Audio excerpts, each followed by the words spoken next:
good evening, good afternoon to everybody. I only would like to introduce with few words the forum of today. I will read because I have very few minutes. I'm so sorry for that. So heritage is not just a legacy of the past. It is a strategic resource for shaping sustainable urban futures. As city works to localize the sustainable development goals, cultural and natural heritage becomes crucial for integrating policies across a sector, connecting water, agriculture, food, mobility, and social equity. The new urban agenda highlights the importance of strengthening urban-rural linkages, positioning heritage as a bridge between tradition and innovation, conservation and transformation.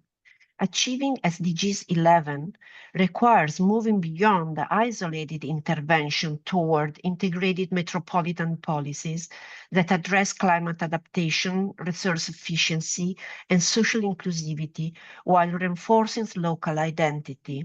European frameworks such as the Green Deal and Digital Agenda emphasize aligning heritage with green and digital transitions.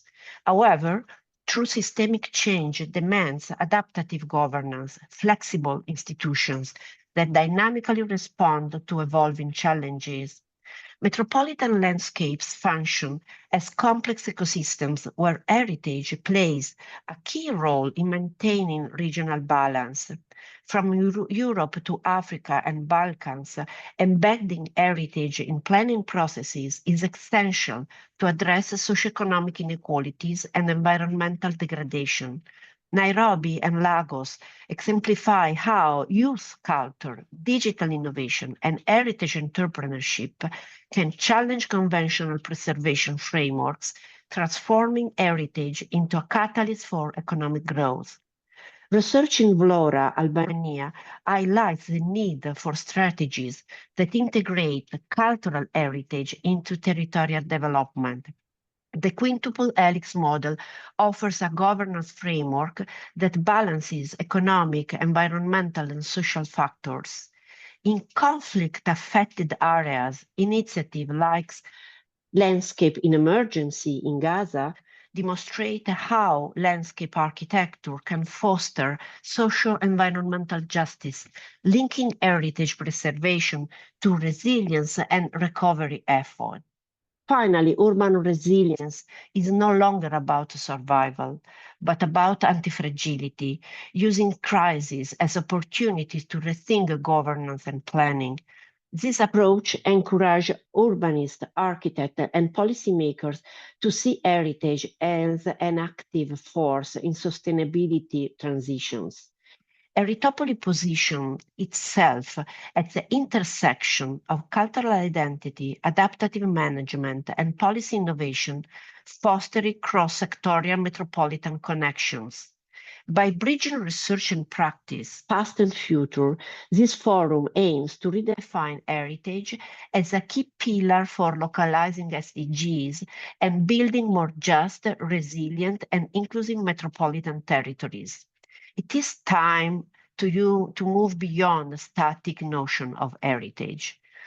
Blood and territorial identity must fall if you are to reconcile the conflict, though changing the identity value of heritage to open up to a new, albeit ancient, idea of democracy.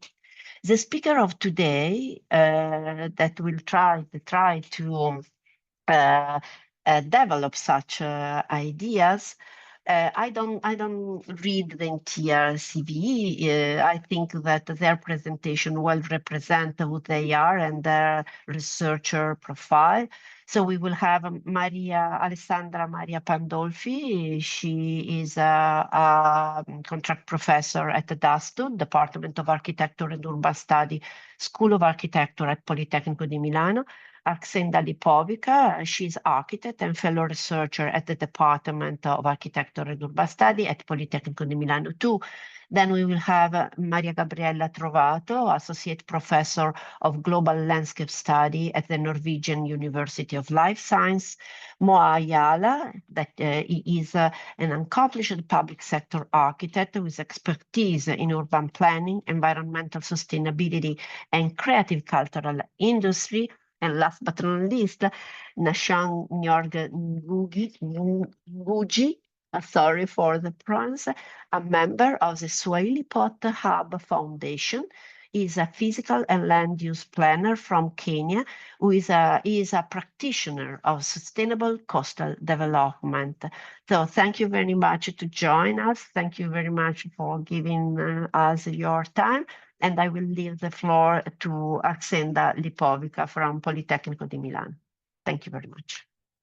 You will have 10 minutes, so we will look my face. If I started to make 1 minute, probably it's because we have too short just the presentation. Thank you very much.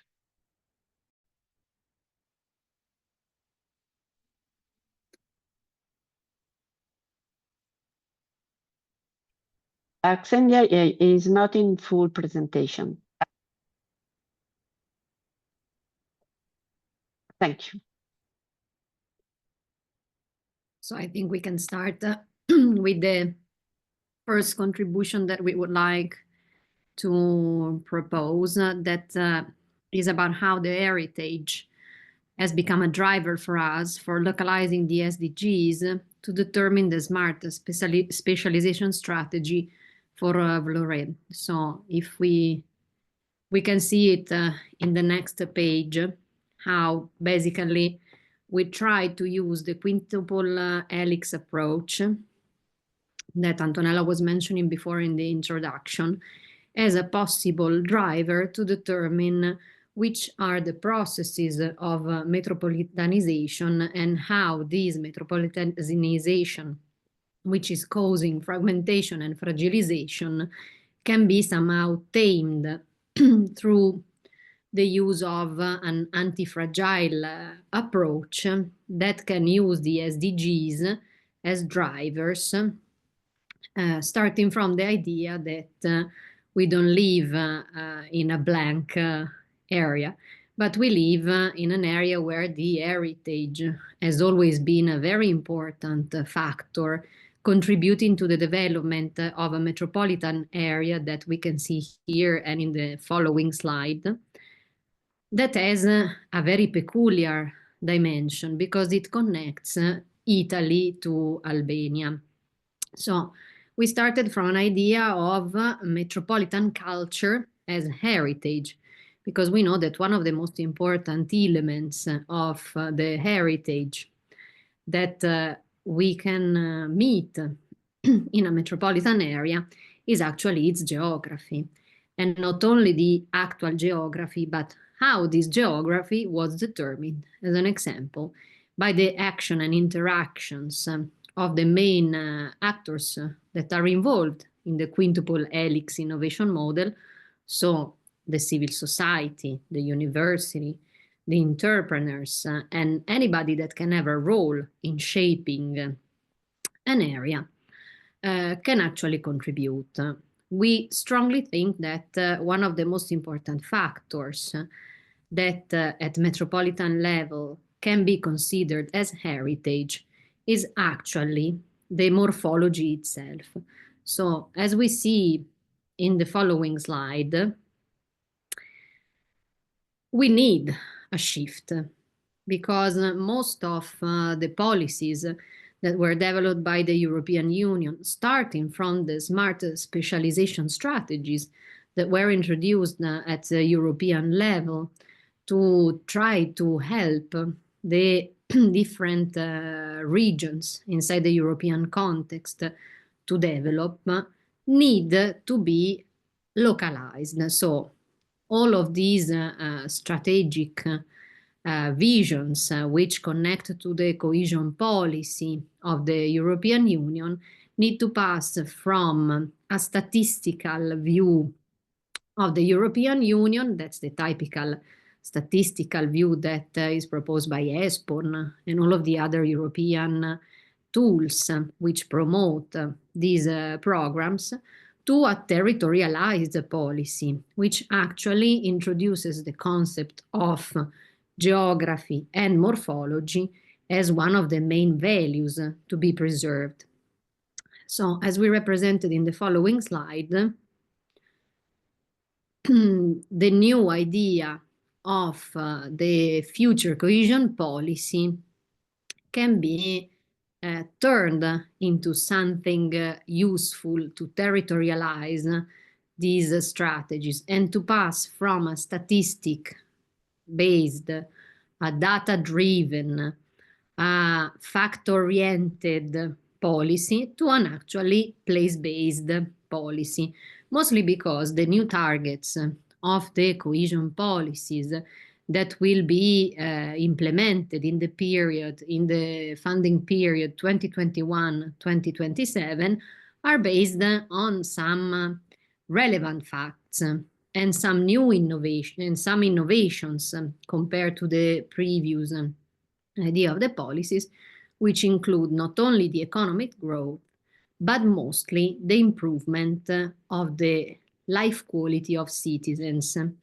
This idea helps us basically passing from an idea of regional competitiveness that was at the base of the funding of most of the previous projects to instead a territorial-oriented policy, which looks at the quality of life of people as one of the most important elements to be developed. So, as we see in the following slide, we suggest that inside these specific contexts, which basically will build the future of the morphology of these metropolitan areas, consider that the connection between the south of Italy and Albania has been recently introduced also in the 10T corridors, as a connection in the 10T corridors for the policies in Europe, can be a very relevant case study. So, as we shown in the next slide, this idea of using the new policy objectives of the cohesion policy as a possible way of fostering sustainable and integrated development can really become a possibility, not only to translate the European policies in a way that comprises the mitigation of the climate change, but also in a way that brings Europe closer to citizens, to create a more social and inclusive Europe, which also considers the territory and its heritage, its history, its specificity, its geography as a real value to preserve.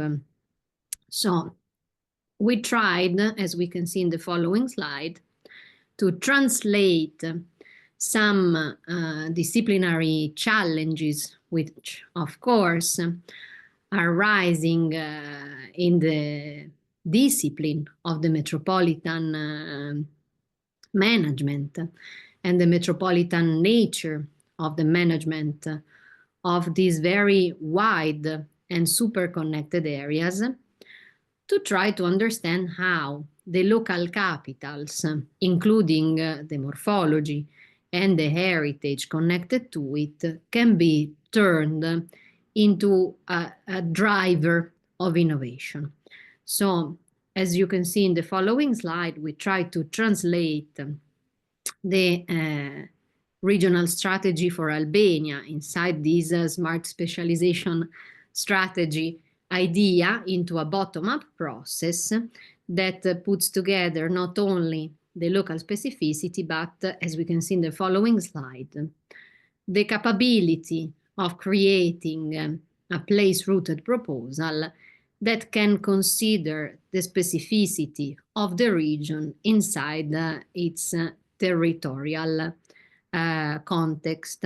So we try to use the SDGs, as we can see in the following slides, to create a new spatial definition of what is the actual morphology of the city of Loré, using the existing knowledge and skills, but also collaborative networks of research, starting from an idea that we can see in the following slide, that translated the SDGs into spatial data to be used to map the territory. So we started from an idea of a meta project that used the SDGs as drivers for selecting the correct information to be used to represent the spatial specificity of the city of Loré, that Argenta will better explain in the next slides using the maps that she created. Or Antonella will kill me because I have already been speaking too much. We have 30 seconds. Okay, so in the project of LoRa in Albania, we identified the main local problems that are identified and also connected with the European goals. The locals have identified that the city of growth from LoRa is rapidly causing problems towards the natural factors, and here you can see how the city growth has reached to the boundaries of the natural elements, but also to the protected areas and also towards the sea and the coastline.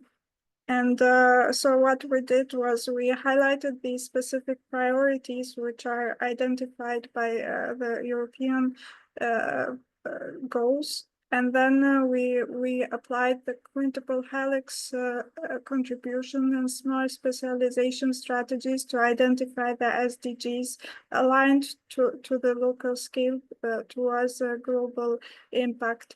And these are the elements which we are taking into consideration during the process of the project. However, one another important point which we saw as a gap and we are still researching is the culture-based solutions, which if we can see in the storyboard of the project, the main problem is not only the right to the nature as a heritage, but also the cultural heritage, which is a lack of the project. And if you see here the macro regions of Adriatic Sea, we see the Balkans as one layer, but if we look forward to it and how the culture is developed, we have several layers that have been identified throughout the years that are also the occupations. Also, each year has given another layer to it that today we see the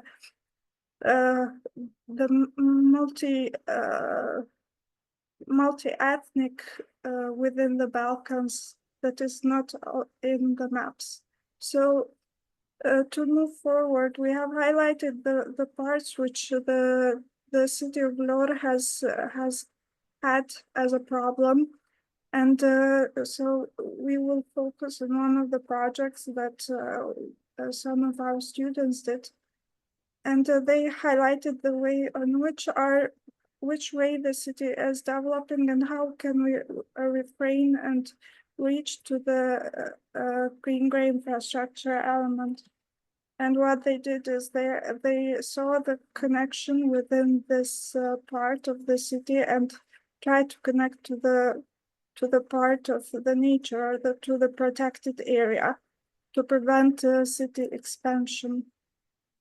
And so they reached a design scale area which would allow the greenery to cross, but also to connect with the city.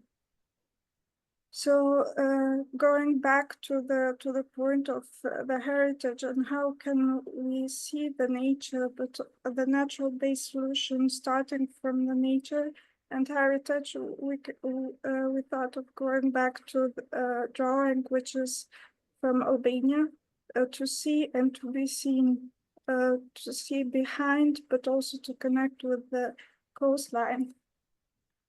Thank you.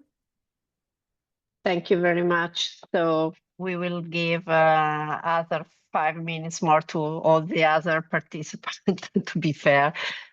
Thank you very much, Alessandra Pandolfi and Xenda Lipovica. I will leave the floor to Maria Gabriella Trovato from Oslo. Thank you. If you stop to share your screen, Xenda, please. Thank you, Antonella, and thank you, everyone. Xenda, you have to stop to share your screen. Probably it's freezed.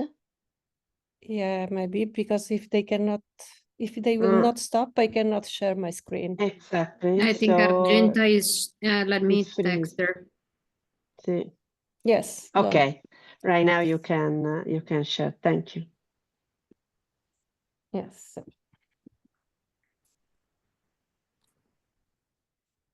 Okay, can you see my screen? Yeah. Okay, let me.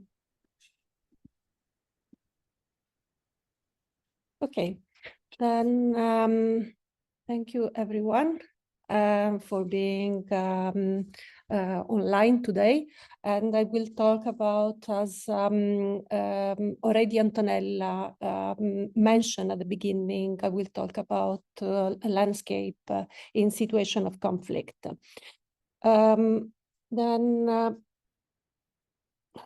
Okay, then I will talk about these contested territories that are the result of several types of dispute over the land, like, for example, resource management, cultural identity, and war and military occupation. And specifically, I will present to you the landscape that are affected by warscape, that unfortunately, due to the effect and the result of the conflict, are characterized by the obliteration of cultural memory and the destabilization of socio-environmental dynamics.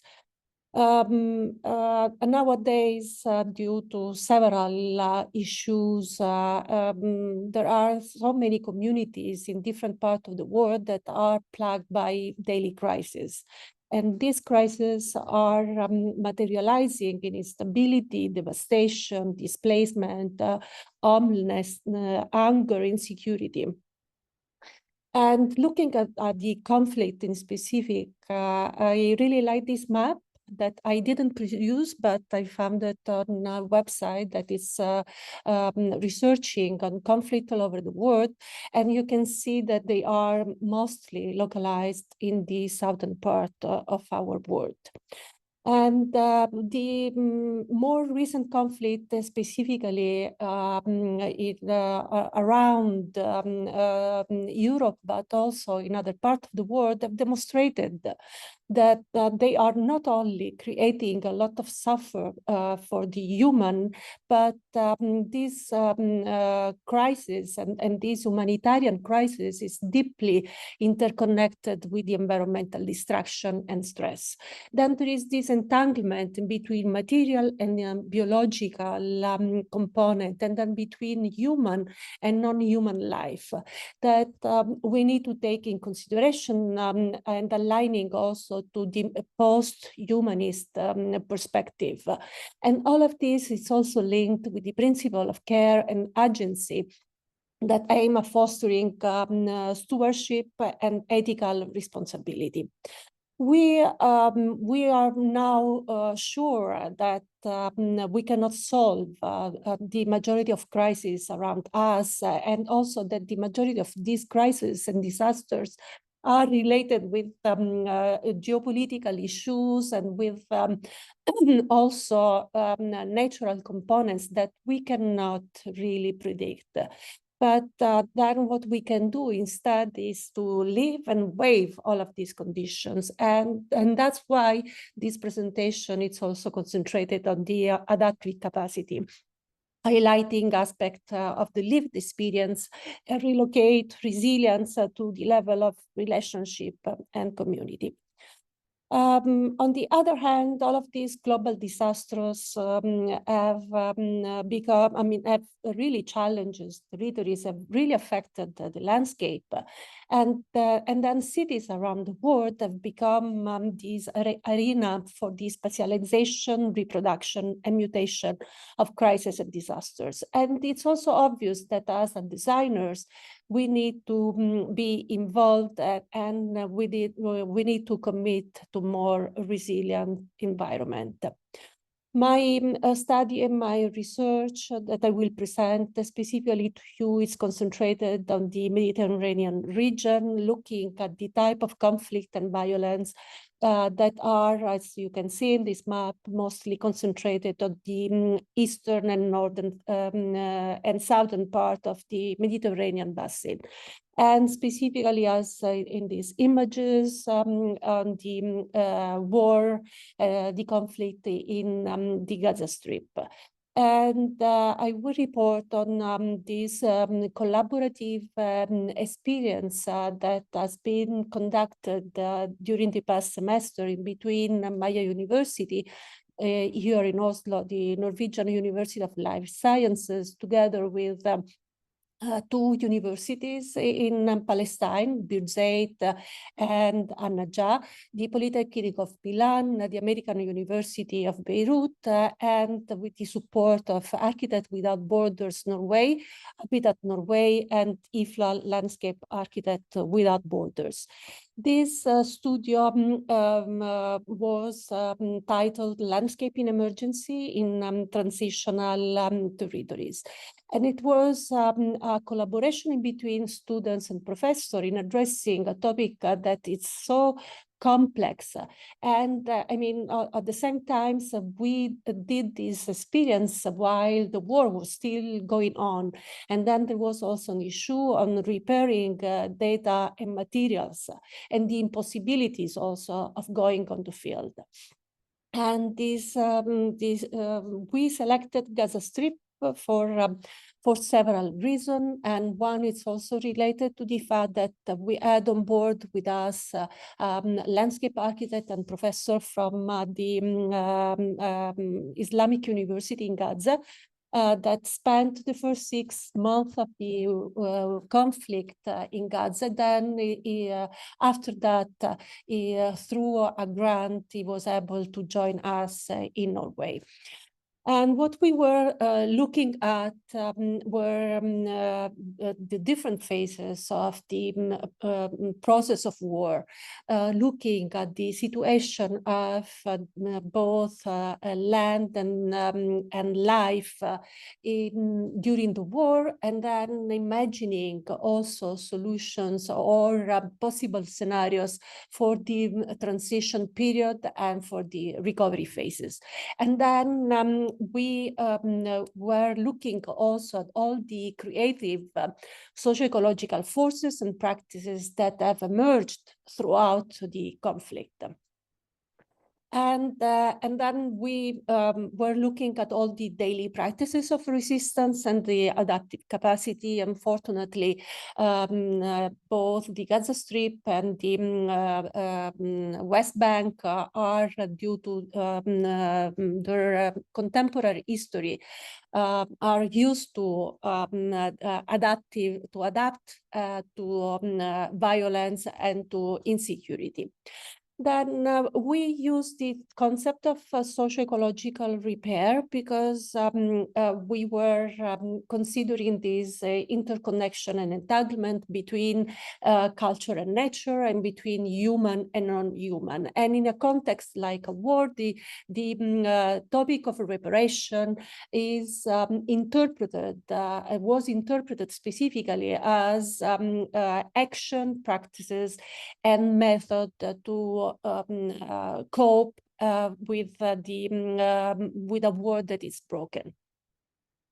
We addressed a certain topic like ecocide, and I mean the destruction or all the acts that have been committed in order to attack precisely the land, and considering ecocide strictly related with both urbicide and ecocide. Genocide. Then we look at the urbicide, the deliberate killing of the city, that unfortunately it's something, both ecocide and urbicide are concepts that are now so characterizing contemporary type of warfare conditions. And we looked at the urbicide specifically from the with a cultural lens, considering urbicide not only the destruction of the physical space, but also the destruction of identity, while tackling and destroying the memory of a community. Because all of these rubbles, all of these debris that are spread everywhere in war-torn territories, they bear witness to the community past experience. And also urbicide is connected with the topic of domicide, because while destroying the built environment, homes is one of the target, while it's not only the home as a physical and the building, but it's the sense of being rooted in a place. And also to create a community.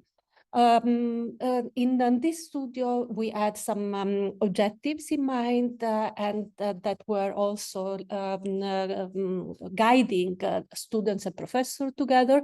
We were looking at resilience and functional spaces for displacement, using landscape as a tool to integrate and to support food security, hygiene condition, and climate mitigation. We were looking at secure space, because during war, security is one of the main issue, and then how to provide secure and comfort areas for specifically minorities and in displacement. And then the other one was on how to integrate landscape environmental feature in the resettling processes, considering that in Gaza there have been several phases of internal displacement, and healing landscape to support overcoming traumatic conditions. There were some questions that also led all of us, and they are: one, how to manage territories in protracted conflict and disaster. How do we manage the recovery, care, and reconstruction process throughout the different phases of the humanitarian responses? And how can we contribute to social environmental equity through landscape research and practice that responds to pressing issue that the world is facing today? And I will show you some of the example of the work that the students were able to produce, considering the conflict in the Gaza Strip as one example, and trying to create a kind of methodology on how to intervene in situation of conflict. And then we were looking at the effect of the conflict in itself, the destruction, the lack of the loss of identity, the displacement, the geographical factors, and looking at both cultural and natural-based solutions, how they could be integrated throughout the different phases of recovery. And some of the students were looking at water, since water is an essential element for life, and it was already scarce before the war, but during the war it became one of the main threats for the well-being of community. And then there were some strategy, both temporary and more long-term type of strategy, on how to collect water, on how to clean water, and how to provide the community with this important source of life. And during the recovery phase, for example, looking at stormwater management as one of way of supplying water. We were looking, on the other hand, also of agriculture and then food production as one important element, since people were struggling, and they are unfortunately still struggling, and how to create a strategy in order for community to be self-sufficient in the food production. And we were looking at the past way of producing food versus the way that they were the community were able to create throughout the war, and imagining the future, considering several type of from more simple type of technology to the more complex one. And we were able also to contact the community over there, because there were students from Gaza with us throughout the semester, and then there was this participatory mapping, imagining also more developed strategy also for the future. And that food security, then it was really an important strategy throughout the semester. And we were thinking about also community gardens in area that were empty, or forms of naturalization of the store, or recreating green areas in between the built environment, or working in between, considering the river of Gaza, the Wadi Gaza, and looking at both historical landmarks versus more ecological components, and then gray and blue-green infrastructure, and imagining also the riverside regeneration, looking at water-tolerant plants, animals, and floating level plants. We were looking at empty space versus damaged and abandoned area, and how we could propose several type of strategy for the recovery. And also we were looking at community in itself, and especially youth that are the majority in the Gaza Strip, and how to care for them, looking and identifying the coastscape as one of a place where to organize activities that can care both to the environmental and ecological issue, but also to the use from the community.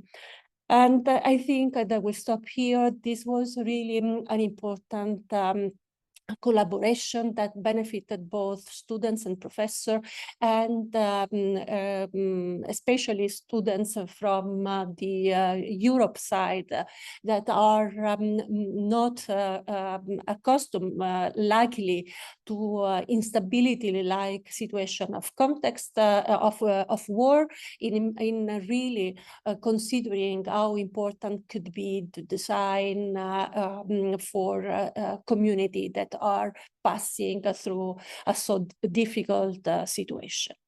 And thank you so much.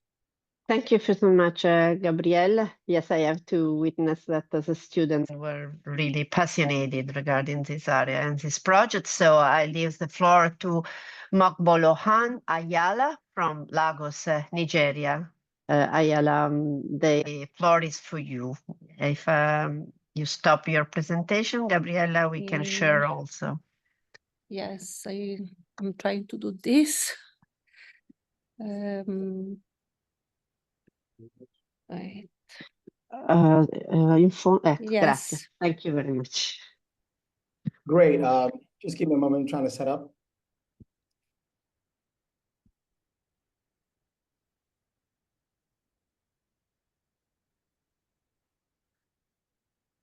let me know if you can see my screen. It's a bit busy. No, right now, yes, right now, yes. It's not a full. Okay, perfect. Now? Thank you very much. Great. Fantastic presentations. It's such a privilege to be here. My name is Mo Ajala. I'm Nigerian. I'm from Lagos.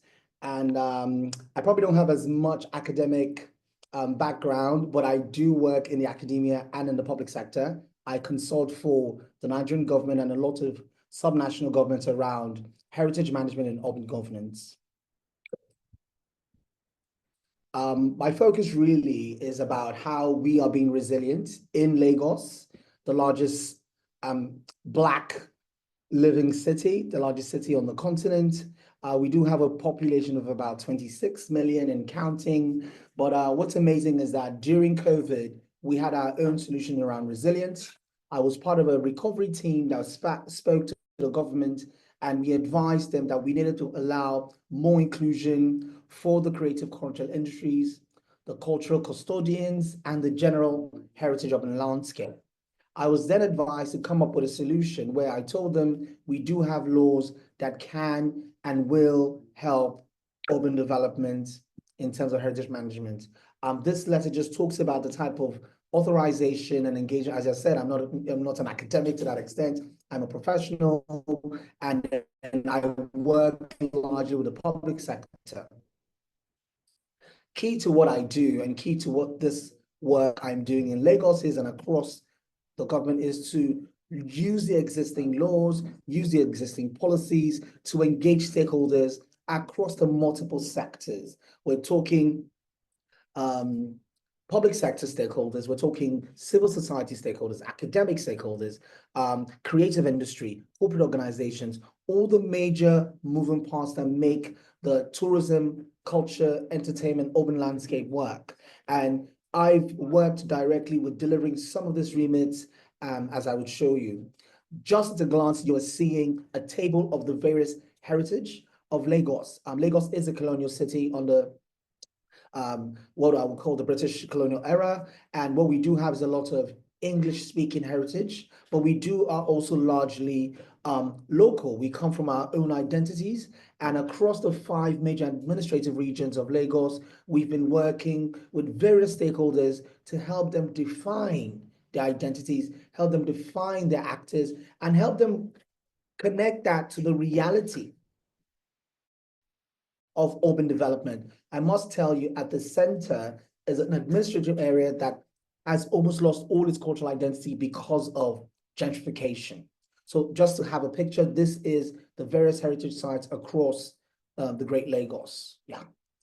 So what have I done? I have created heritage trails. As we know, trails are places, spaces where you go to understand a place, etc. But what you would see in this upper map is the original identity of the city of Lagos, which we call locally Eko. It spans from what you can see on the yellow side on the right to the extreme left. But unfortunately, due to colonization, the identities have changed. And the places that are not color-coded are French-speaking regions of this general cultural identity. What we are now doing is mapping and showcasing and understanding the timelines, the relationship, just to understand the urban governance. So under that are the various major sites or the major districts or admin areas. Badagry is the Slave Coast, which is popularly known and written about. It's a large multilingual entity, but it's also an area where a lot of firsts happen. The first school, the first story building, the first, a lot of urban development happened around here. And more importantly, we do have a site of the original Catholic settlers from Europe. In the middle is the area I mentioned in the last slide, which actually has its culture being erased. And I like when the last speaker talked about urbicide and all those type of urban calamities that can happen. What's happening here is a slow gentrification where the original identity of the people is being eroded. And lastly, we do have Ekpe, which is the largest man-made heritage site on the continent. It's a 163-kilometer moat, but as it is just a large vegetation with no urban interaction. So what have we done? We set out on our phase one where we literally introduced what this is to stakeholders. We literally had discussions, international partners, diaspora, academia, as said. We literally set the agenda using the law, using policy. We began doing the work like I've been introduced. I'm an architect and urban planner. So I work within the built environment, bringing my colleagues, bringing my stakeholders, and we began to sit down and talk about how best to map, how best to document, etc. And then also we did a lot of heritage community engagement. We did a lot of inventory archiving, going to families, documenting. And lastly, we were fortunate to apply for grants by the, at the UK, and we did get the grant, but it's still an ongoing process in terms of structuring that. Some of the key findings that we did find was the fact that, yes, the key area, the primary area that we focused on initially had a strong slave narrative, but it was too repetitive. It was a monolith of a narrative. The indigenous history was not really showcased. Aside the slave trade, what exactly are the identities of the people? It's a largely multicultural place. I must say, it's a very small, I can't remember the exact geographic valuation, but I can tell you that in that location, it does have 50 different dialects. So the average individual that spoke 5 different languages to themselves. And we saw those opportunities as these are the identities, these are the ways. And what we did recommend was diversification of the narrative, packaging more content, more stakeholder engagement, and then a need to coordinate more stakeholders across the sector.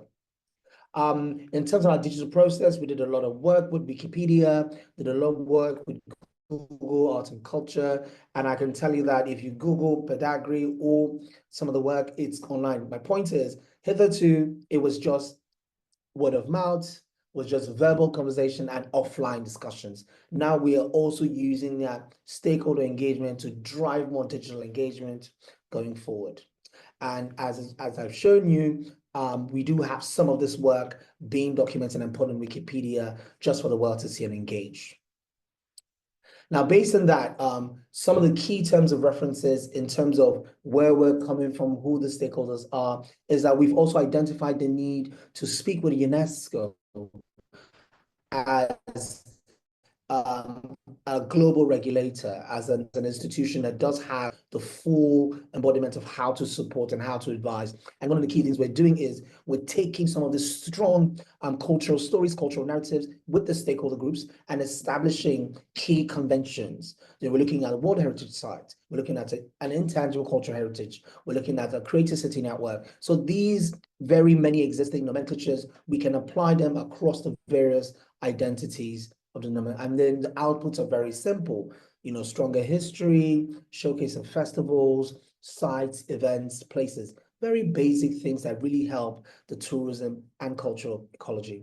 One of the opportunities that came out of this engagement is the EU reached out to us about collaborating with diaspora. I don't know who knows about Nigeria here. We do have a strong diaspora across the world, and we realized that opportunity. And by doing that, we were able to structure our 5 major stakeholder pillar. And from activity 1, 2, 3, we do have various stakeholders. So for example, activity 1, we've talked about developing guidelines for heritage festivals, and this is sat on a cultural narrative in terms of who are the owners of culture, who are the owners of the stories and identities. Second activity is talking about adapting national regulation, national policy, where we have the government at the center with the laws and the policy, but then again, we're able to translate it, communicate it, share it. Thirdly is about skills, workshop, trainers. I do have certain skills that I can teach people in the community using the policies and identifying who, and then conducting these the skills into workshops, into stakeholder engagement, into town halls, and lastly, using all of these elements to create showcase. We do have a lot of expressive living cultures, and it's something that we begin to see how we're connecting the various stakeholder groups on. Additionally, we're able to identify digital training, the creative sector, a lot of young people. It's amazing that when this call started, before we started officially, there was a conversation with Antonella and I can't remember who, and they were talking about the aging, pandemic. Apparently, it's the other way around, where we do have a young, burgeoning demography, and it's like, what are you doing with them? So we're seeing how we can train them as part of that stakeholder engagement.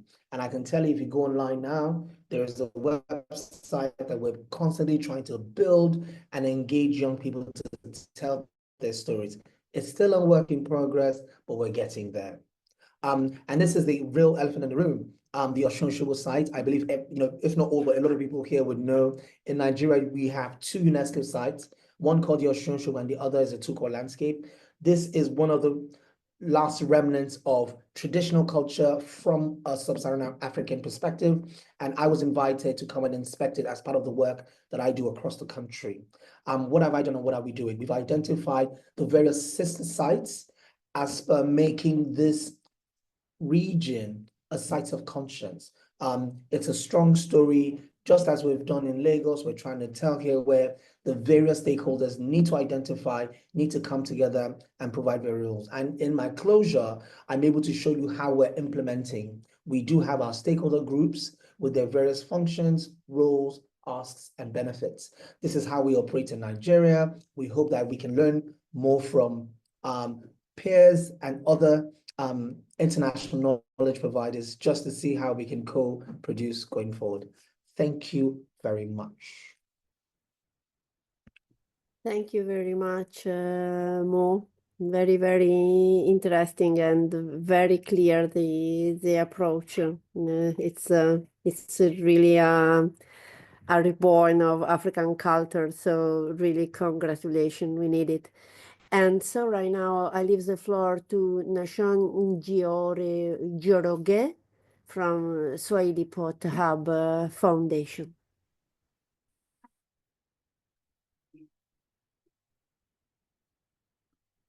Hello, everyone. I hope I'm audible. Nashon, can you put on full screen, please? Okay. Thank you. Thank you very much.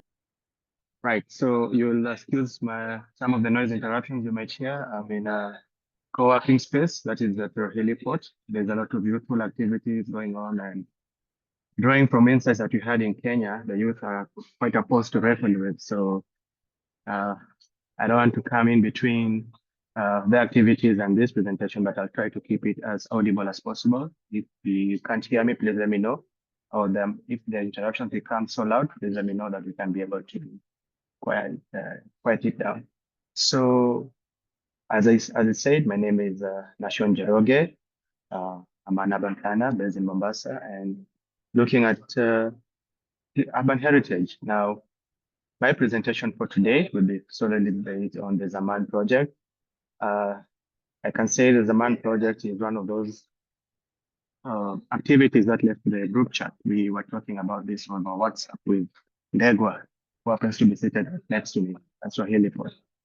And we looked into how drawing insights from Mombasa's heritage of the past, be able to localize SDG 11 and foster inclusivity in climate resilience. Now, just some few information about Mombasa. This is a gateway port city in Kenya. It's the second largest city with approximately 222 square kilometers in landmass and 65 square kilometers of water body, most of it being creek, that is. And we can be traced as early as the 13th century, where we had great Islamic traveler, Ibn Battuta, documented Mombasa as a Mohammedan city made of great wooden structure with people who were quite religious. Over the years, we have grown from being influenced by the Swahili, Persian, Arab, Portuguese, British, as well as now the interaction of the different tribes that we have in Kenya. From this, the island, as you can see, that's the map of Mombasa. The island is this central part. This was the heartbeat of the city of Mombasa, as well as Kenya during the initial stages of its development as a country. It was the main center of power. Most of the interactions we've had with the outside world has developed from the island of Mombasa, which in other words or in other areas is referred to as Mvita. Now, it has developed along the eastern and southern eastern periphery of the island. This is how it began developing from the eastern and southeastern periphery. So that's really critical because that's where we have some of the UNESCO World Heritage Sites, as well as some of the historical landmarks that showcase the development of the island of Mombasa, the city. So this slide just offers a fact sheet of Mombasa, looking at it from a heritage point of view, where we know heritage refers to an object, state, or event, which is profound. That was a simplified definition of the cause of the discussion I'll be offering today. Mombasa heritage varies from man-made to natural, tangible and intangible. One of our greatest pillars when it comes to heritage is our coastline. We have a really well-defined sandy beach, which is really internationally renowned and locally expected because most of the tourists who come to Mombasa sample beaches. In fact, statistically, we are told that 65 of all the tourists that come to Kenya have to pass through, in one way or the other, the coastal site of Kenya. We have a heritage site that is a UNESCO listed site, that is the Fort Jesus, and next to it is the Old Town. As you can see, we have quite a number of sites that are within our local laws listed as heritage sites, and this is just within the area of the Old Town in Mombasa. Now, looking at this, I came across a saying which I found to be really interesting and might be able to shape this conversation. And this is by David Lethal, and in his book in 2015, he says, "When I want to be contemporary, the past keeps pushing in. And when I long for the past, the present cannot be pushed away." So Zaman Project kind of is the rallying call. This can be a rallying call for the Zaman Project, where we look at the past to inspire to the future and be able to draw insights from that. Now, Heteropolis Initiative seeks to link heritage and metropolitan issues to a sustainable urban development. In essence, it's a combination of heritage and the metropolitan area. And metropolitan involves combination of connected settlements. Now, I'll be able to showcase how within Mombasa and the coastal area as well, this is not a new concept for us, but rather it has been the norm from as early as the 17th to 16th century. Now, Heteropolis is guided by the specific roles,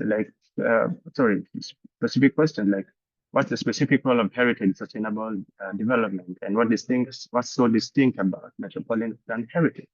And can the metropolis be considered a heritage, and how?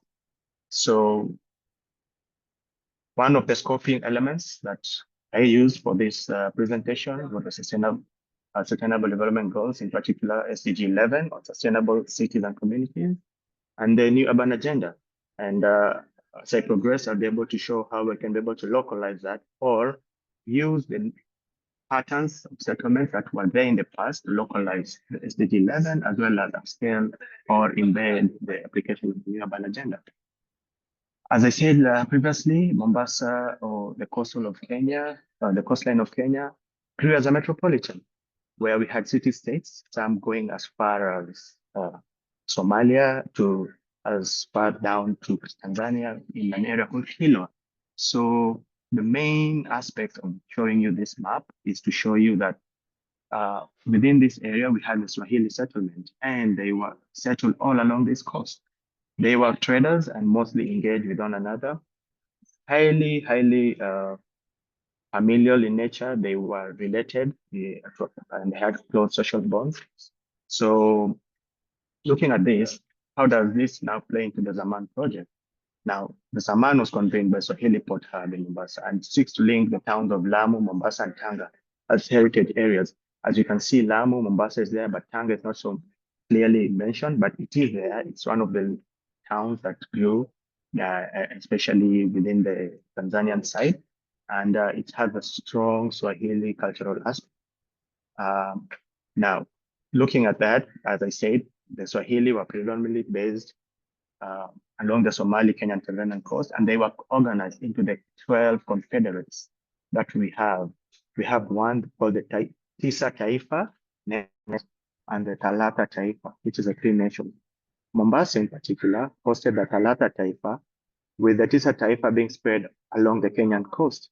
So we have a confederacy that ran the Swahili system of settlements in Mombasa.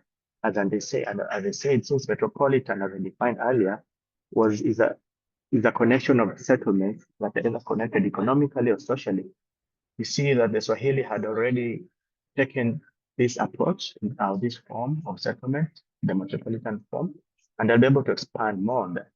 But now looking at Mombasa in the heteropolitans, the Zaman, the Zaman project, this loosely translates, it's an Arabic word which loosely translates to Zaman in Swahili. And by saying that, we mean like long time ago. So we're looking into the past to inform the present. Now, what are the characteristics of early Swahili settlements? Now, they took a metropolitan form, as I say. We had confederacies, we had areas such as Kilifi, areas such as Tekaungu, areas such as Sabaha, areas such as Malindi, Lamu. All these areas are dominated or inhabited by the Swahili people. And they were compact with defined areas. They were walled cities. For those who have had the pleasure of either visiting Kenya or the coastal line of Kenya, you'll find that we have remains of such cities like Gede, as well as some excavations which took place in Mombasa in the 70s, which show that these areas were actually walled. And then they were constructed on stable environments, mostly cliffs. We didn't have much intrusion onto the sandy beaches or the muddy areas, because the different classification of beaches, but they were more or less defined into certain areas which were stable in terms of the environmental performance as well, the sandy beaches. And they were big on greening. Now let me expand on this. We have cultural elements within the Swahili people, where, just as an example, when a kid was born, the afterbirth, that is the placenta and the other stuff that comes with that, was buried within the compound. And where it was buried, the same spot, they grew a palm tree. So simply to signify that that place has, certain linkage between the child and the new home. And importantly, was the fact that it played a significant cultural role, because children are considered at that time being wealth because of the social and activities that required a lot of physical labor. So the more kids you had, the more you can be able to showcase that in your homestead by planting more trees. And you had they capitalized on landmarks through monuments and trees. I'll be able to explain that, but later on in the presentation. But one element that came out so clearly was the use of pillars and baobab trees. Now, later on, I'll be able to show that, but just to be able to explain this, we had some pillars that were erected, like the one we have in Mbaraki, the Sambaraki pillar, which is called Pillar Mbaraki. In some texts, they had referred it as Pillar Ndogo. And there was another one near Mamangina Drive, which some historians have recorded the early Portuguese sailor as early as the British sailors recorded it as having a pillar with a cross on the top. Possibly it had been also used, it had also been used by the natives for their own cultural practices.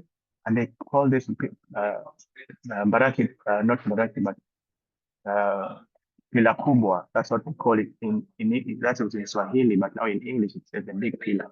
And what came out so distinctly was that all around those areas, there was an enclosure of baobab trees.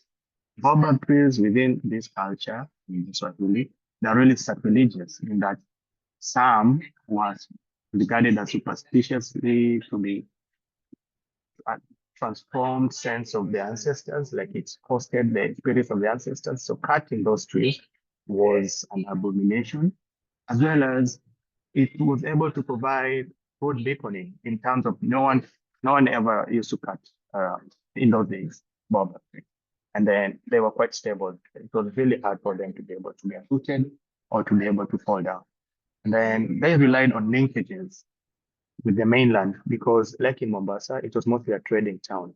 There were minimal activities in terms of farming. So they used to get their foodstuff mostly from the mainland, as well as some of the defense and trade items from other Swahili states, foreign states, such as the Omani areas and Zanzibar in the within the East African coast. And then they had a governance structure. We had the structure of the Kadi, the Tamins, the Alkidas, who were able to rule and solve social cases that were the norm during those times. Now, as I say, I was talking about the Mbaraki pillar. This is one of the reports by the archaeologist Amos Asun, and you can be able to search that and be able to get that on the internet.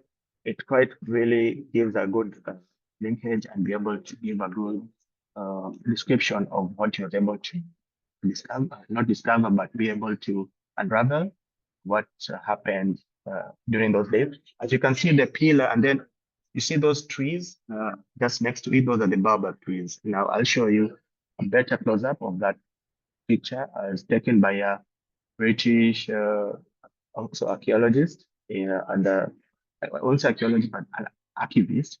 So you can see the pillar, and then they are quite well documented baobab trees all around it. Actually, you can see like 3 around it in the last frame, the one that's the most right. But now going forward, you also have an excerpt from this text, from this passage by Sassoon, and it says between the horseshoe fort and the round fort, occupying most of the frontage and in the main shore, going in from the main shore some 300 to 400 yards, the judge noted that there was a ruin of a very considerable and well-built town with a wall around it. So that is what I want to show you in the last frame. So this area, what you see as the dots are the baobab trees. I was able to make a link of the trees, and it forms sort of a circular enclosure. And as you can see, the last statement by Sassoon says, the grove of baobab trees near the Oceanic Hotel must be a relic of this town. You were able to note that now, rain and tree coverage is actually one of the key hallmarks of early Swahili settlements. And this was coming from an inquest, but that happened in 1912, where they were trying to understand who claimed where within Mombasa, because at that time, even the British colonial rule had taken root within our areas, and they had introduced certain ordinances, and they were trying to settle people to be able to develop industries, develop commercial spaces. So some locals had claimed, but near the Mbaraki pillar where we had the trees, unfortunately, it was industrialized real quick, and we didn't have much left in terms of the baobab trees. So this is what it is as of now. I was able to go there, and this is the pillar. I went there like on Monday, and there's only one baobab tree remaining. As you can see all around it, because this area became now what we have as a port. They are just now, it was is a wharf at first, and then it developed into industries and warehouses. So most of the trees which are in those areas, basically pretty much they were cut down, which is unfortunate. But looking into that perspective, we feel that we have lost a sense of our own identity because some of this information weren't considered useful because as arguments have been in the academic world, culture is a matter of cultural preservation is a matter of values. So if you don't value anything, you won't be able to preserve it or be able to have it culturally not endowed, but in terms of culturally taken care of. So brings us to the question of what's the role of heritage at the moment? You know, how can we relate to whatever we have as a city in Mombasa? One, we have the natural heritage. And for us, the beach is our greatest heritage. And I went there on Sunday, and I can tell you the activities that were taking place were multiple. We have boys who want to dive from an artisanal fishing boat. You see a group having sort of a team building exercise along the beach. You have boys playing soccer along one of the stretches of the beach. And we just have people who are keeping their families together. As you can see, I mean, it was so amazing to see what kind of activities are taking place within this area. Now, how do we then move from knowing what we have or understanding what we have to now linking it up to be able to give us a good policy, or in terms of being able to inform us on how to be able to link this with localizing SDG 11 and also strengthening the role of the urban agenda. Now, we see that the linkage with this settlements with the SDG 11, that is, it safeguards cultural and natural heritage, like it wants 11.4. As I said, using monuments and baobabs to be able to give areas of cultural significance prominence. That's what I showed earlier. And then we have safeguarding life and property from natural disasters. The settlements, as they were settlements were mainly constructed on stable areas that cliffs, and very few were, no, actually none happen to be on the sandy beach. And you see the sandy beach is the area which is mostly exposed to any storm surge. And during the hurricane, not the hurricane, but the cyclone Hidayah that for the first time we had for the climate change last year, its effect showed us that we can actually feel the effects of tropical cyclone. And it brought about strong surges, a lot of erosion, a lot of accretion of the sand. And by having areas like this not infringed on by human settlement will be the best approach. And then reduce environmental impacts of settlements, as I've also showed that the areas of sandy beaches are left to be preserved. And then universal access to green and public spaces. Like when you study these settlements, most of the areas that were leading to the beach, they had no ownership. They had no ownership in terms of claim to it. No one could say, I own this land, that is a beachfront. Actually, the beachfront concept came about with the implication of British ordinances, where they saw this land being fined and they were able to develop lots all around such areas. In terms of the new urban agenda, we're able to link that using environmentally sustainable resilient development. We have asset governance that I have shown took precedence in such settlements. Then linkages with different territories, the city states that we had, ranging all the way from Amu or to Kilwa in Tanzania. Some have gone to suggest was even a link with Mozambique, called in the city state of Sofala, because of the trade that used to take place. We have preservation of heritage to the, we have poetry that used to be passed down from one generation to the other. We had a lot of utensils that were preserved, as well as the stories that were used to be told as kids growing up. Then they use locally available and efficient building technologies. If you check the pillar, there is no shred of concrete that was used. That is locally available materials using calcified sediments that were able to hold the stones together, and the really huge cut stones. So what are the threats that prevents us from going forward, from integrating sustainability principles enshrined in the Man Project? Number one, we have population pressure. We have, as I said, Mombasa is 222 square kilometers, and then we have a population of about 1.2 million. Latest statistics points to the fact that our population density is at about 5,000 people per square kilometer. That's the second largest after the capital city. The capital city has about 7,000. That is Nairobi. But it's 3 times our size. It's about 700 square kilometers, 750 square kilometers. So they have more space to house the high population pressure, but we don't. So people infringe on areas that were culturally significant so as to be able to have settlements in environmentally sensitive areas, to be able to have adequate settlement. We have lots of records that mostly this was orally transmitted. So if maybe one person relocates and was not able to pass this down, we actually don't know. Piecing this all together, I have had to talk to many people, and it has been quite the experience. Now, demolitions from development, as I've shown, the Mbarati area, industries came up and they had to cut down the baobab. Other things happened within the central business district, which has been documented because of the need to have people settle. And it has really, we have a gap in terms of understanding our cultural identity when it comes to Mombasa. Space limitations, because we have limited space to be able to undertake our activities. People want to maximize, and that's what we now get to be referred to as the tragedy of the commons. People want to reap maximum individual kind of returns on public spaces. And this has mostly taken in the form of, within the coastal, we have a mushrooming of seawalls that tend to protect private property, but in effect, it also leads to other environmental issues such as erosion, accretion, as well as loss of livelihood for fishermen. We have historical land injustices. This one will just need another time to be able to explain this, because it has been quite a challenge for us here in Mombasa.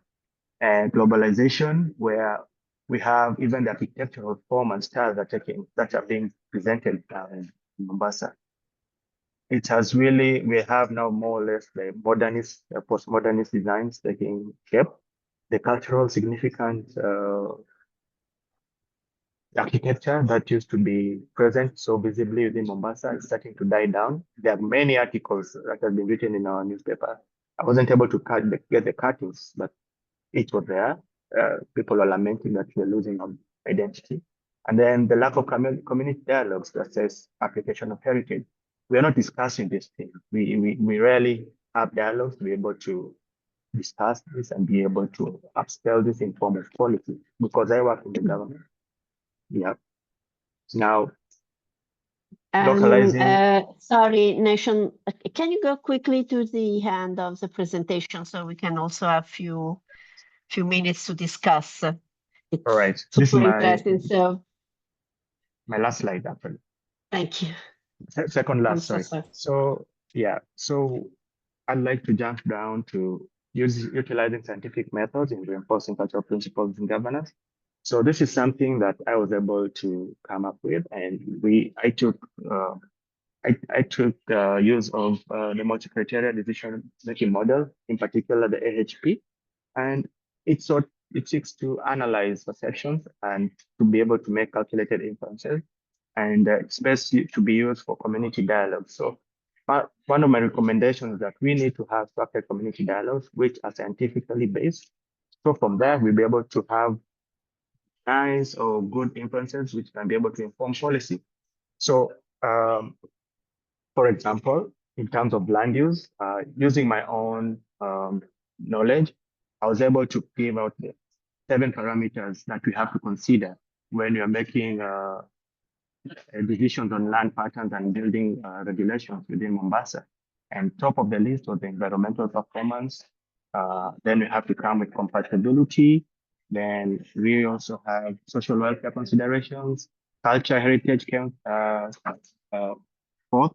Then we had revenue for the city, size of the land, and land value and size of the land.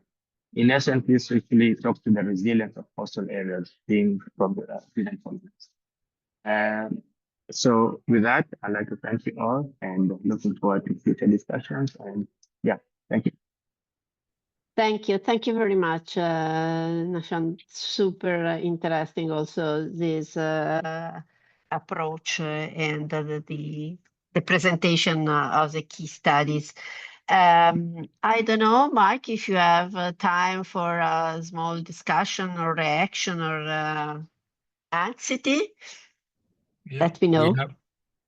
We have a few minutes. We have till half past the hour, but we could go 5 minutes more. So if there are people would like to make some comments.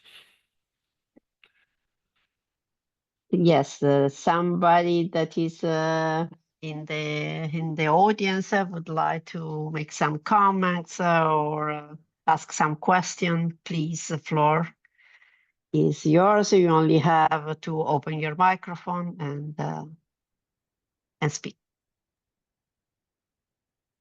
Hi. Don't be shy.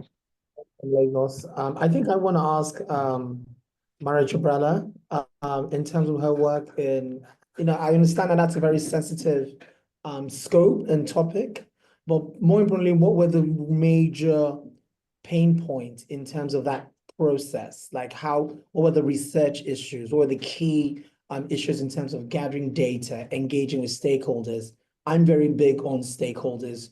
How did you go about, or how did the team go about the research process, especially from the challenges and the pain points? Thank you, Mo, for this important question.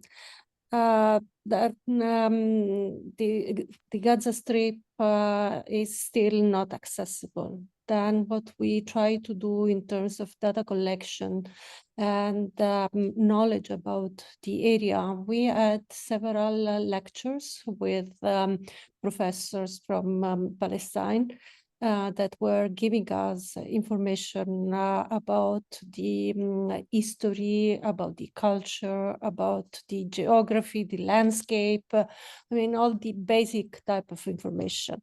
Then we had also specific type of lecture in topics that are related with war and landscape. And on top of that, we did a preparatory type of work in between professor in collecting and going through all the social media. And we did this throughout all the semester, searching on social media that, I mean, fortunately, they were kind of good support for people living during the war, but also for us that we were researching. And in this social media, especially the youth and kids, they were showing their daily life. And then their practices, what they were doing, how they were struggling, how they were collecting water, how they were carrying water, how they were producing food on top of the roof of the buildings that still were standing or just in front of their tent, how they were building their tents, the situation during a storm. I mean, all of their daily life, showing also pictures and videos. Plus, we had we were lucky of having with us students from Gaza that they are still living in Gaza, and they were in touch with us. They shared with us a lot of information. They were collaborating with the students. And then through them, we had also this first-hand type of experience, and they were able also to get credit. I mean, they were participating in the studio, and they get credit for that. Then, I mean, this was the way of, and we were also using data from Planet Lab. That is an organization that is throughout all the war was producing and was mapping the situation in Gaza. Then this is how we were able to immerse ourselves in the situation. And on top of that, there was professor this professor from Palestine, from Gaza, that he was telling us, he was guiding also us in understanding better the sense of community, the culture, the history of the place, certain important elements like the concept of sumud, the relation with the land. I mean, things that normally you can read on a paper, but when there is someone that throughout the studio course can deliver you this kind of information, this helped the students. And specifically, it was helpful for the students in Europe because he was always smiling. And then it was a way for the students to feel less stressed and in crisis, you know, because sometimes they were wondering how they could have been really of support in this so tragic situation. And then I think all of this really helped all of us. And we had several meetings in between professors in discussing on how to organize the studio and reflecting throughout the studio on the way that the students were reacting and considering that not all the universities were working on the same disciplines. There were students from architecture, from planning, from landscape. Then it was also interdisciplinary in a way. Then, I mean, all of this helped all of us in trying to develop some scenarios for Gaza Strip. And we hope that similar things can be done also in other contexts because they are really valid and in terms of idea that could be developed and can become implementable project. Thank you, Mo. Thank you, Gabriela. Other question or comment? Yeah, I would like to, first of all, beyond the humanitarian crisis, in fact, these extremes are the way that we should understand how to deal with places, not just simply Gaza, but as you mentioned, that there's so many other issues of crisis. Crisis could also be of natural and of human disasters as well. And what was important, what you were saying, Gabriele, was the importance of the landscape as healing, both human and landscape healing, how this takes place. But following on that, I would like to ask Mo the importance of the stakeholder involvement. And that was something which appears on all four of the presentations, is that what happens when you have a conflict between different stakeholders? How did you manage it? It's not all lovey-dovey when you've got all the stakeholders together. How do you manage the conflict between the people? Fantastic, very good question. And I think that's one thing that resonates across, I think, as the world becomes more integrated. Firstly, from my perspective, I know the location. So I'm, first of all, very familiar with the people who own the assets, the custodians. These are the primary focus of the primary targets. And based on that, I'm able to speak their language. So for example, a head of house, a chief, a king, we would always pay obeisance. We would always give them the respect and the regard, but we clearly educate them. What we notice across board is a communication and orientation gap. For example, the way government or big government or public sector operates is, always top down, always top down. And then we realize that in those communities, it's largely decentralized. What we literally always educate the communities is about the laws. We do recognize and respect that there are laws. And oftentimes when laws are implemented, they're not clearly explained. They're not clearly advocated for. So what we really always do is try as much as possible, either in situ or virtually, set up roundtable sessions where we're able to explain. And as you can hear me, this is how I communicate. These projects have taken me 5 years of my young life. So I have spent time in communities moving across the city. And it's still a problem because oftentimes it's always about what are the expectations.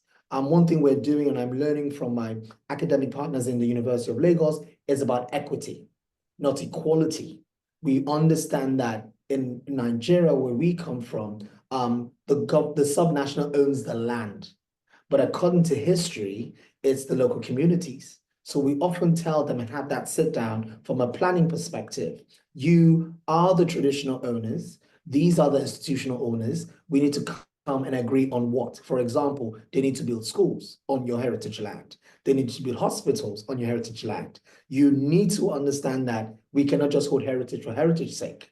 So a case for education, advocacy, communication, and orientation. These are the key pillars. And I wanted to show a last slide, but if you do not mind, I don't think I have, but maybe I'll just share later. We're also trying to see how to localize, the helix model. You educated me about that, Mike, and we're trying to build cultural hubs in some of these communities with the support of the public sector. So it's always about how we're communicating, how we're educating, and giving everyone the area of expectation. This is what you need. This is what you need. It's a hand-in-hand situation, and I think it's lifelong. You never have an answer. There's no final answer. You keep having that conversation. Thank you. Thank you, Mo. Other comment or question?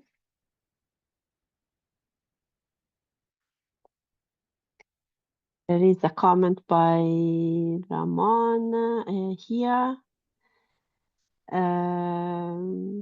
Thank you for your comment, Ramon. I only have something that your presentation allow me to focus. You spoke about law. All your presentation poses the problem of what does it mean identity, and probably in Africa identity is very close to language. and a sort of territorial interest or the idea that all these communities that recognize themselves due to the same language also has the same behavior and the same way to consider their territory. And so what you raise in my brain is that is it true? Is not when we speak about a metropole in Europe, for example, nobody return back to the processes that produce the idea of metropole. Instead, in all your discourse, the history and the historical processes that beyond the governance approach, so is a municipality, is a metropole, is a state, is a national state, you spoke about the territories that for some reason were considered a vast territory, and right now we can catch from then their historical processes the reason why right now we can speak about the need of a metropolitan dimension. And for us in Western country, that is fundamental, in particular in Europe, because our idea of nations in reality probably were coming from USA. And Europe is in the moment in which we have to restart to think that our life is not related to the pact that we signed after the Second War. And this return back to the idea of metropolis, so how return back to the idea of Europe, for us is very important. But returning back to law, after your speech, I say, but we are ready to produce new law, because when we put the list of the law related to heritage, and I'm not saying that are not super good law, UNESCO, ICOMOS, etc., but we always have to ask ourselves, which was the ideology, which was the cultural environment that produced our law? If for you the baobab is an element of your identity, probably we are ready to produce an African UNESCO. So when you speak about your law, the environment through which we have to write the law is different. It's the same for us from the Mediterranean part of Europe. The European law are related to the northern idea of Europe, not the Mediterranean idea of Europe. And right now, this contrast is super clear.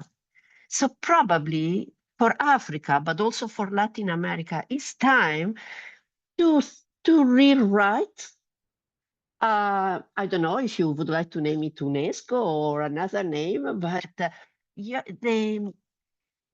the behavior from which we catch the law, from which we write the law that the citizen has to be confident with, are coming from another cultural environment.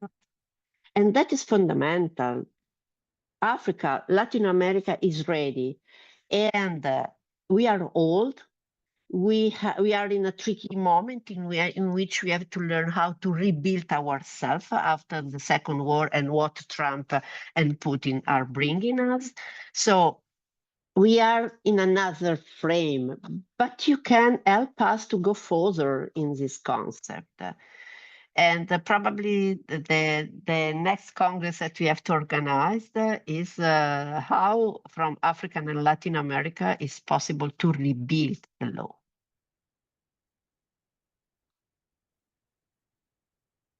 I just want to say that is a strong point. Just to interject for sake of this is conversations that we're having, but I think this is pretty much where the concept of globalization would work. It's a learning curve across both ways. The mere fact that I speak English and I think in English doesn't define me, just allows me to communicate better.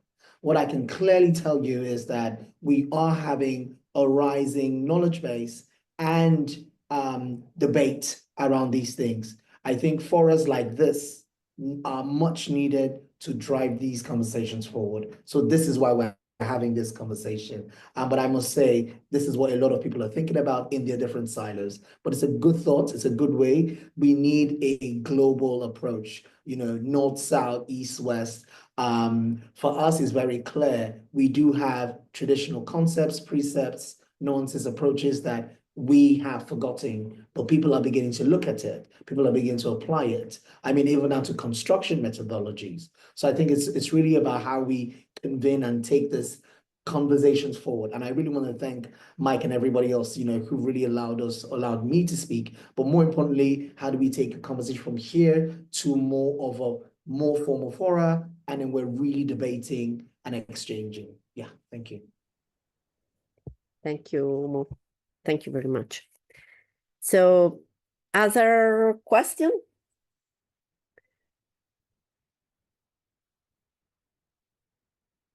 Comments? Olivia? Sinju?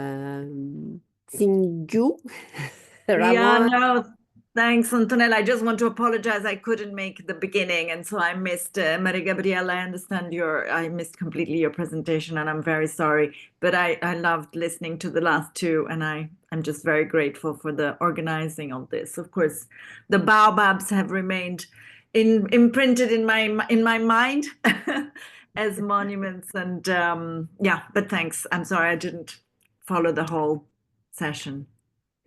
Thank you, Olivia. Yes, with the baobab, you open a door for us from Western country because we are discussing about environmental justice or right to landscape or the right of the nature. So the baobab is not only a quantity of CO2, but is a monument per se. And in Latin country, to understand if nature is a monument always, also from etymological point of view, it's tricky. And also if we have to think that nature is a subject, so nature has intention as a human being, so can be a subject of the law or not. So I do think that the new monument is nature, but philosophically speaking, in our country, we have to discuss about it. Nature as a subject of intention, nature as a monument, as Latin used to name it, so monere, so to advise.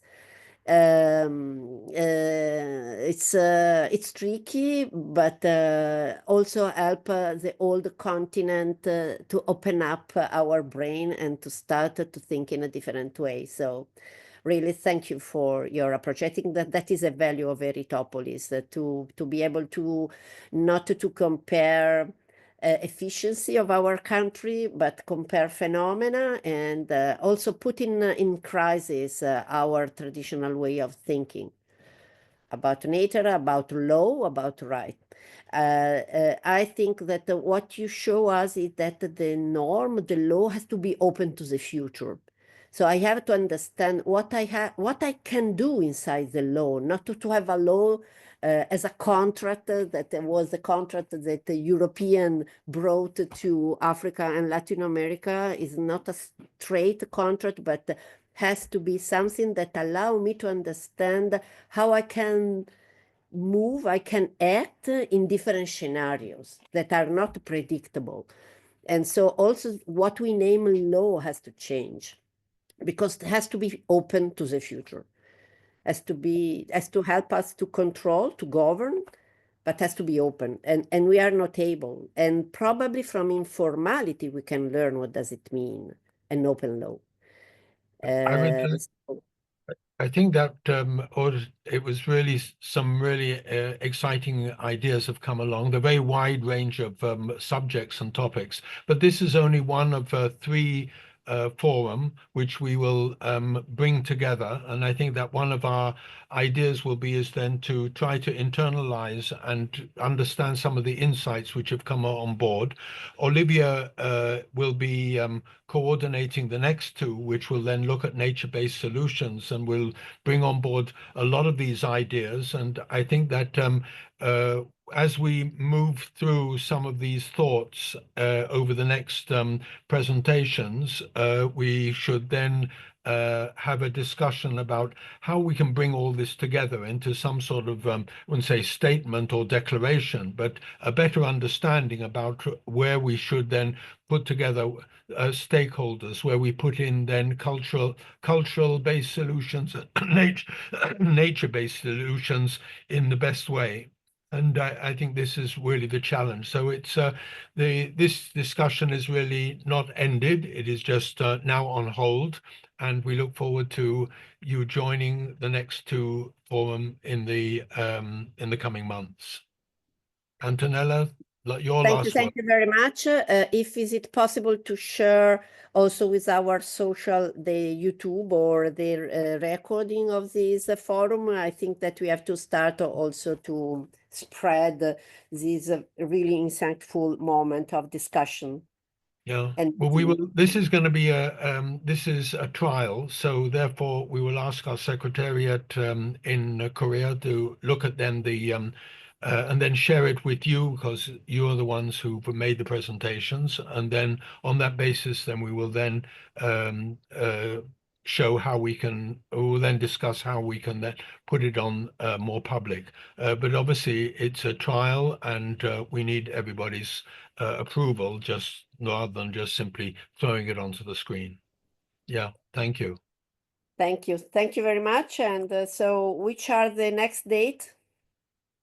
Well, always the last Wednesday of the month.